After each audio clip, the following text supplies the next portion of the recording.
That told them, but there's only one way to meet number 48.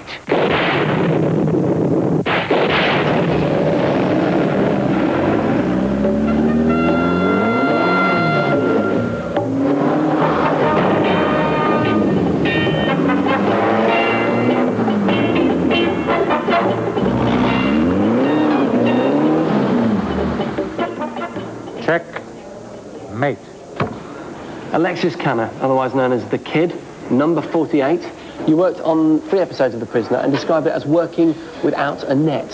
What did you mean by that? Well, every morning, Patrick McGowan would greet me with the same words. It's going to be another day of indescribable brutality. And was it? Well, if you take the last episode, for example, Fallout, when I'm singing Them Bones, and doing acrobatics, and he bribed all the stuntmen, he'd offered the money to the first guy who laid a hand on me. And you've done that 45, 50, 60 times all over that soundstage. I mean, the set took up 2 aircraft hangars worth of space. By the end of that, you start to ache, even though I was only a kid, you start to ache in places you didn't even know you had places.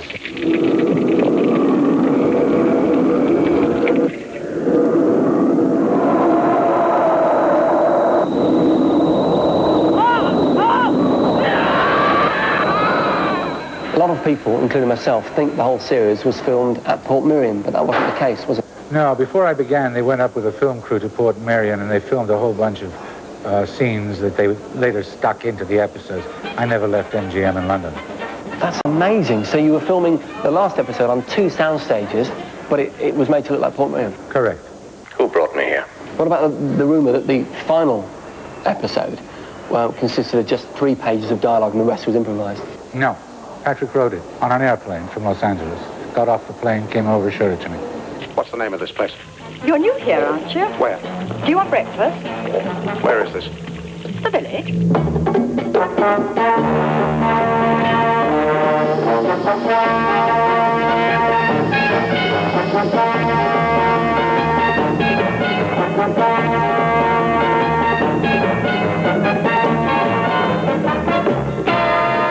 Describe the setting of the first episode of Series 2 that actually never happened. He was going to start off with the Tokyo Olympics, and he was going to do the marathon. He was going to take the camera right along the marathon and go to the back of the marathon runners, and there I'd be in my top hat, running along, keeping pace, hunted by faceless men, because I was the only survivor from all over the world. And he continued moving the camera backwards until he came across Angelo the dwarf, and he'd be running 50 yards behind me, looking after me. And that was going to be the first shot of number, what would have been 18. There's a rumour that Mel Gibson is planning to do a remake, a movie version of The Prisoner.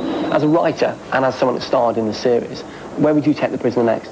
Well, it's eternal, isn't it? One man's quest for freedom and to be an individual.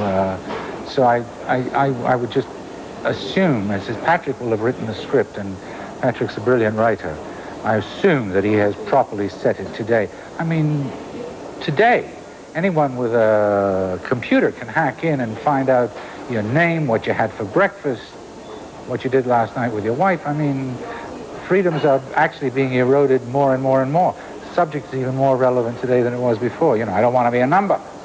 I don't want to be a number. I don't know who you are or who you work for. There's one final question I've got to ask you. It's perhaps the most important question.